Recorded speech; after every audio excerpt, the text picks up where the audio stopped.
I will just want to ask one question here. The theme of today's talk is actually about the monster within, when ordinary people turn to crime. So I would like to first ask Dr. Jess, and then ask Dr. Kylie on this. The question is, how easily do ordinary people fall into crime? I think they touch upon it, but we have not really discussed it. And what are the common causes for such people to turn to crime? Ordinary people like you and I, taxi drivers, etc. Why or how do they turn to crime? Dr.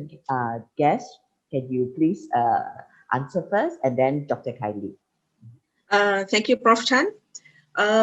I'll go to the second question first, then I backtracked.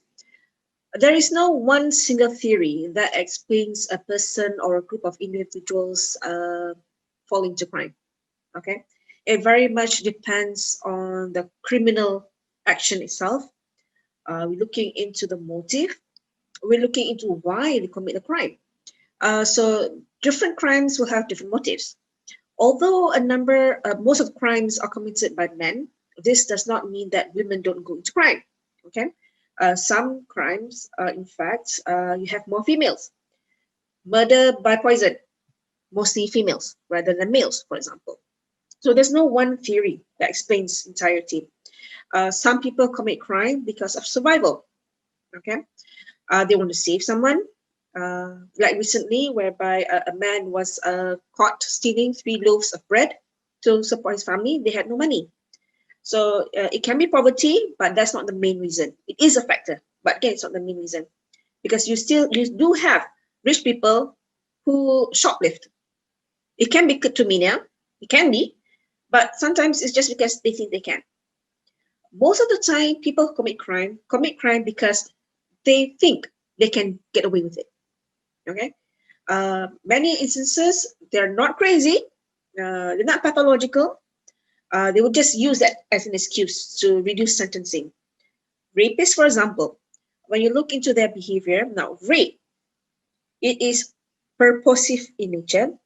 People don't accidentally rape someone, although there have been claims in court for that. Okay, I can share a little bit about that. It is intentional. All these people need is opportunity.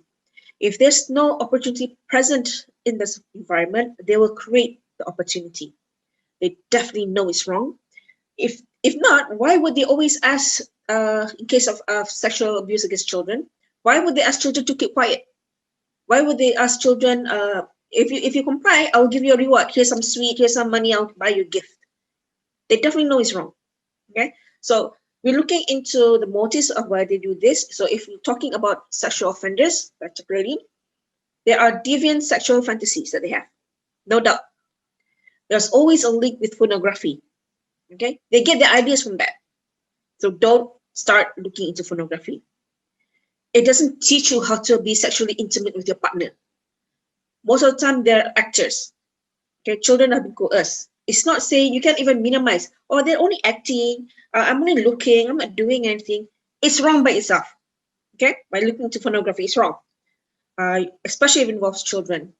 You're looking into things what sustains their behavior. Is it going to be one-off? Because we have a such thing as career criminals. They see the work that they involved in criminal action, like petty theft, robbery, as part and parcel of their job. So again, there's no one single. This case actually happened in the UK. It was a Muslim man who actually went to a pub, saw 2 girls. He plied them with alcohol, and they got drunk, and then he invited them to his house. My house is nearby. You girls look to be out of it and sleep it off at my house. So the 2 girls said, yeah, okay. So they went to his house. Okay, so that's already victim facilitation there. Okay, so they went to this house.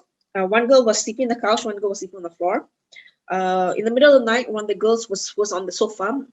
She woke up suddenly because the man was on her. He was naked, and of course she screamed and everything.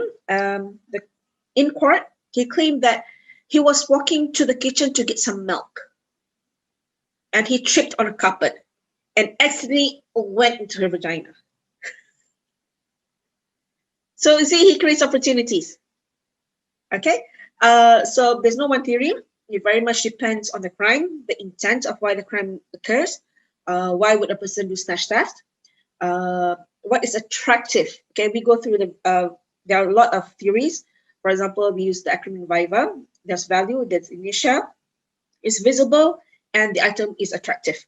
So if these four come into play, just as you're attracted to a beautiful handbag, that is also attractive to the snatch theft. Okay, it doesn't matter if there's nothing in your big handbag. The handbag itself can be valuable. So there is always in the mind, whether it's unconscious, subconscious, or actively thinking in the mind of the criminal, these four. There's also another acronym, but VIVA will do for now. Okay, it is valuable. It can be handphone. It can be jewelry. It can be a car. Inertia, it can be moved. Okay, it's definitely visible. People can see it. You can see it, and it is attractive to the person. Just as it is, it may be attractive to one criminal, but to another criminal is not attractive. Same thing applies for children who become victims of sexual abuse, women who are victims of sexual abuse. All these four come to play, for example, but it's not the entirety of it. You have general strain theory, you have rational RABT, you have so many acronyms out there. Routine activity, opportunity theory. So it very much depends on the crime itself. Prof. Chan, what was your first question? I can't hear you, Prof. Chan. You have your mute on. Yes, sorry. My first question was, how easily do ordinary people fall into crime? Okay. Again, it's a complicated answer. There will always be a point whereby people says, I can't live like this anymore. And then they'll go into crime. People's resilience facing the hardships in life differ. People, for example, who are so used to rich lifestyle, let's say they get salary of 15,000. Suddenly, during this COVID-19 situation, they reduce the salary to 5,000 or no job. And that is a massive problem for them, and they can't take it. For some other people who, let's say, were already poor to begin with, they live probably in less than 1,000, but they still have that 1,000, then they feel themselves as fortunate. Life is still hard for them, but their viewpoint of how hard life is, it will be different from a person whose salary 15,000 now is 5,000. It will be totally different. So everyone will differ on why the reasons why they fall into crime. Is it violent? Non-violent.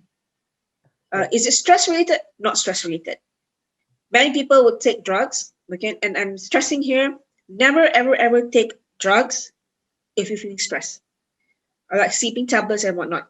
That is the last thing you want to do, because you take drugs or not take drugs, your problem will still be there. Whether it's a loan car, whether it's relationship car, whatever not, the problem is still going to be there. It's not going to disappear. It depends on your personality. Whether you're dependent personality, helpless, hopeless, whether resilient, type Z personality, all sorts of types of personality. And this will prepare you to better adapt and rise to the challenge of life now. Yes. So for some people, for example, it may be the way that the family treat them. So family dynamics play a big role.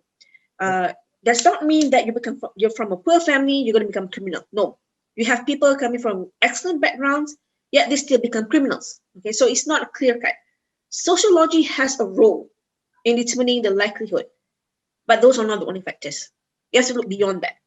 Psychology, criminogenic, that's the main important thing here. Criminogenic factors, whether it's protective, whether it's risk, attitudes that enables one to become a criminal. Sometimes it's because they're mixing around with the wrong crowd. When I interview juveniles, okay, in Henry Greening, often they will say, ajakkan kawan. But then if you study back, who was the first person who instigated? Ajakkan kawan tu. Okay. So it's not simple why people fall into crime. There are various reasons.